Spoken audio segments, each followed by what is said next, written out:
Magandang araw mga kapikot. May loan ka ba? O may utang ka ba sa Global SME Loan? Ganito po pala magbabayad sa GCash. Una, open mo yung GCash. Tapos, punta ka sa Bills. Click mo yung loans. Search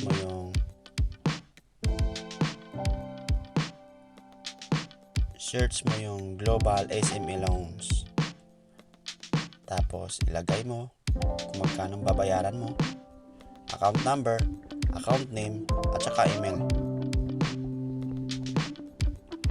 May service fee pala na 15 pesos. Tapos, check mo muna bago ka mag-next.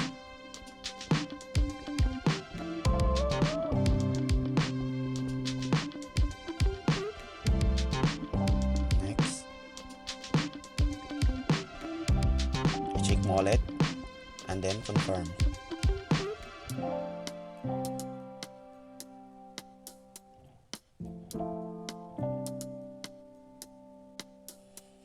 Tapos, huwag mong kalimutan na i-screenshot para may resibo ka.